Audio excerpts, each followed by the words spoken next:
Hey guys, this video is on why we should all be wary about missing link and potentially why it might suck.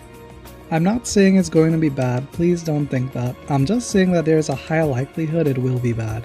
People being excited for this game is great, but I think there are more reasons to be wary of missing link than blindly being excited for it. Before I start this video, I am a fan of the Kingdom Hearts series. I've made a lot of videos, hopefully proving that, despite the negative slant of this video. And I'll remind you guys that I've played the old Kingdom Hearts game, Union Cross, so much that I got over 500,000 jewels on it. Please check out that video to see how much of a nerd with free time I had, or have. So why should we be wary of missing link? Well, the first and most obvious reason that we should be wary of this game is microtransactions. I hope that I don't need to explain this for too long, but it's a free mobile game. For those of you that haven't played Unchained and Dark Road, most of my arguments will come from those games. The main way that you fought in Union Key or Dark Road would be through medals or cards respectively. For Missing Link, they took the next logical step from medals and changed it to be trophies. This is entirely my speculation, but I'm willing to bet that these trophies that we get to use in Missing Link for combat can be upgraded just like the medals in Unchained Key. When we collect more of these trophies and combine them, the trophies we use to attack become more powerful, sort of like what guilting was in UX. And I'll get back to combining trophies in a bit as that opens a whole can of worms, but bear with me. I'm sure there are going to be a lot of difficulty spikes in Missing Link to strong-arm players to engage in microtransactions, as well as trophies that will not be attainable for players unless they engage in microtransactions or have dozens of hours to waste, which is why I say be wary of this game, as I'm sure that there is going to be a heightened artificial grinding in it. Please keep in mind that I say this as a player that has literally spent years playing Unchained Key and collected over 500,000 jewels, logging in every day and doing the various missions to collect the in-game currency. I had no problem doing this in the past for the main reason that the game is quote-unquote free, but hopefully the 5 of you that look at this video will understand that these freemium games aren't free, but this is not a video to discuss freemium games. I am aware that we will apparently be able to collect some trophies for free in the game, but let's be honest, most players are going to collect a weak young island boy Sora trophy for free. No one is getting a free ultimate form Sora or final form Sora. The only thing that I personally am excited about in Missing Link is the customization options, not because I like customizing characters or even plan to use it. Honestly, if I can make my character fight Heartless naked with a fully upgraded stick like Roxas did in 358 days, that would be the level of customization that I want, but that's not happening. This also goes with the microtransactions argument, but once again, these customizations won't be free. I would rarely buy any of the new outfits in UX with the jewels just because you are incentivized not to, especially when real-world money is concerned. You are better off saving your in-game currency for trophies to use in combat, which I'm assuming is how combat will work. If you are a completionist like me, this game will hurt you as you will need to understand that you cannot get everything in the game, because I'm willing to bet that you will have to spend money to get certain clothes or trophies for your characters. I do think that upgrading Keyblades will return, and upgrading trophies will also be a staple in this game, as I'm expecting this to partly be a gambling game. As I said a minute ago, I am sure that you can combine trophies, and I think this will be exactly like Unchained Key, where we combine medals to make them more powerful. Whilst a great idea, the actual acquisition of these medals, and probably trophies, worries me, as the game can easily become a money transfer app if it wanted to. I'm not sure how many of you guys remember this or know this, but this was the case with Unchained Key. Japan got a lot better treatment than international markets, meaning that they got story updates first, medals first, customizations first, everything first. Why this matters is because the gambling aspect of Unchained Key was a lot more tolerable in Japan than overseas. when you gamble in Japan, you got good stuff. At least in America, where I live, we got crap until they added the guarantees, which didn't help as the luck was still crap, but at least you got a guarantee. And later on, they did tell us about percentages of getting the new medals, which while saddening was honest, and I hope that for Missing Link we get a similar treatment to Japan, and they tell us what percentages will be like for the trophies. Some people are also excited for the multiplayer aspect of Missing Link. Rightfully so, I might add, as it looks fun, but I will remind you guys that this isn't the first Kingdom Hearts game for us to have multiplayer in. We had multiplayer in the original BBS, 358, Melody of Memories, and even UX. Whilst each of these games has its strengths and weaknesses with multiplayer, I'm not optimistic about how multiplayer will work in Missing Link. I feel like all of the multiplayer will be limited to a mission mode, which is fine, but the real meat of the multiplayer mode will be when all players have to fight a raid boss like we did in UX. Regular enemies probably won't be scaled up to fight against a group of 6 players given that we fight enemies in a circle, so I'm willing to bet that multiplayer will be limited to only boss fights like it was when UX initially released for raid bosses. Otherwise, multiplayer in Missing Link could become Dark Souls difficult for everyone. Because of how combat itself is, and we have only seen gameplay of people fighting in a circle, I'm positive that running around the streets of Agrabah or any place with the KH3 level graphics won't be a thing. I believe there will be events where the AR real-world street view might change, but that's it, as that's much easier to implement than creating a whole new world for players to run around in.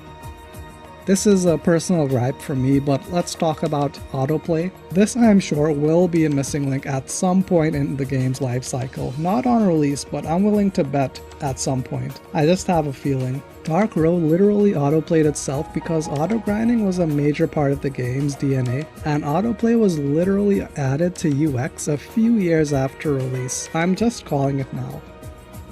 I love the graphics of Missing Link's gameplay. I think it looks phenomenal, almost like KH3, and that sort of worries me because I have no idea if my smartphone can actually play it. Maybe it's because I'm poor and my smartphone sucks, but I'm expecting this game to not even run on my phone because it's too old. Or if I can even download and play the game, the actual gameplay I'm expecting to run at 1 frame per second. I know what you guys are saying, Charlie, get a new phone. Well, I would, but I can't just drop $1,000 for a brand new smartphone to play what is supposed to be a free game. Well, I can, but then I won't eat for a month. And that defeats the purpose of a free game. I just feel like the Can It Run Crisis memes will apply to this game. Of course, we never need to worry about this problem if we play the console game, since the games are actually optimized for console. And if you play on the PC, you can swap out older hardware depending on your rig, but I can't just take out the processor of my phone.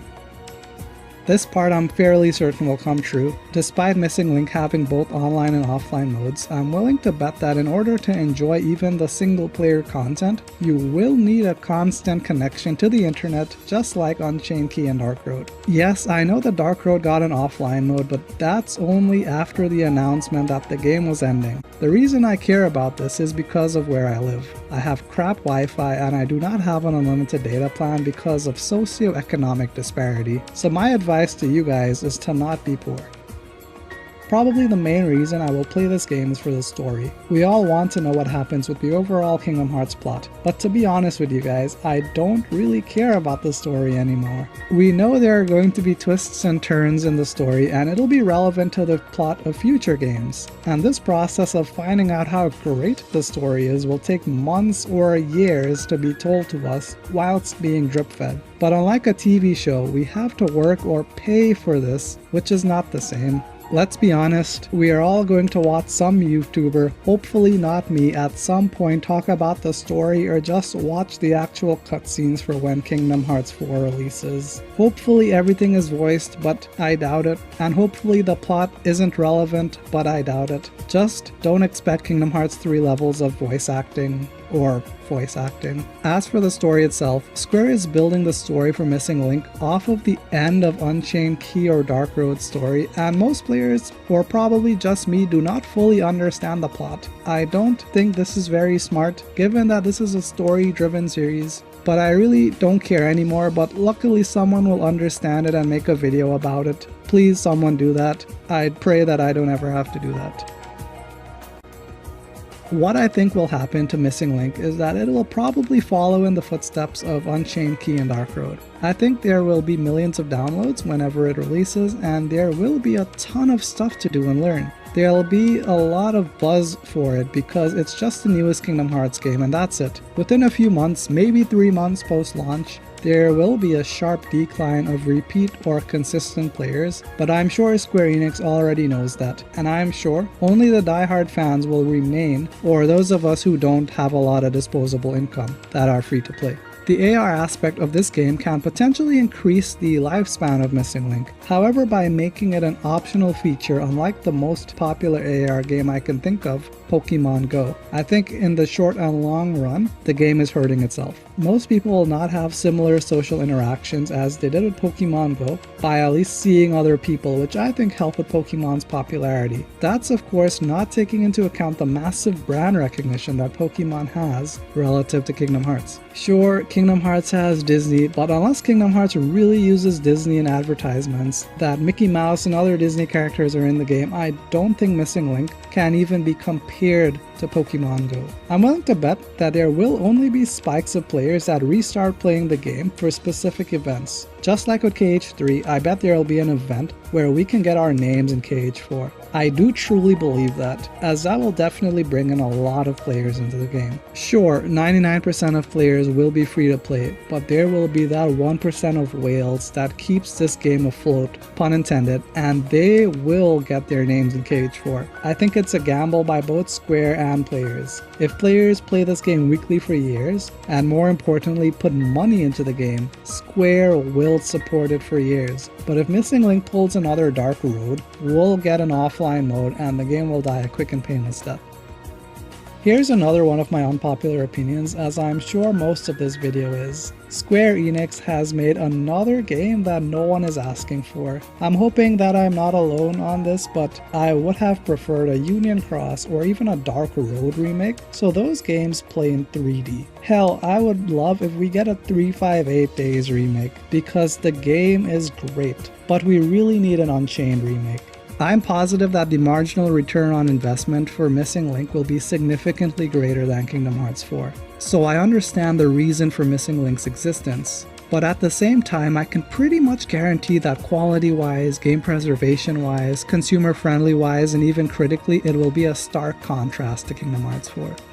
I never thought in my life I would say this, but Recoded was a great mobile game. But I guess since it was made for the DS, it gets an exception, since the DS was made for games. I say this knowing that it was a remake of Coded, which was actually made for mobile phones, and the plot is not relevant at all. So I'm hoping that Missing Link will get a remake one day. I know that the game isn't even released yet, but I want a remake. I should seek help. I'm actually at a point where I'd much rather just pay the price of a full game to get Missing Link than have it be free, just because at least that way I know that if things are hard in the game, it's not intended to make me give Square Enix money. Speaking of crap games, I have a video retrospective coming out for Kingdom Hearts VCast, which is a real Kingdom Hearts game published by Disney for mobile phones. So please subscribe if you are interested in seeing that video. No idea on when I'll release it though, but it's coming. Maybe I've just become cynical in my old age, maybe I'm still upset about Unchained, maybe I just hate freemium games, but whilst I am somewhat excited about Missing Link, I think we should temper our expectations for it, as it might suck for the reasons that I described, or attempted to describe. Try to remember that this is a free mobile game that is not meant to appease fans but to make money. Square Enix clearly has hefty goals for this game, given the fact that it has an AR aspect, uses Unreal Engine Kingdom Hearts 3 graphics, and it has multiplayer in it. So I'm sure it's going to be around for a while.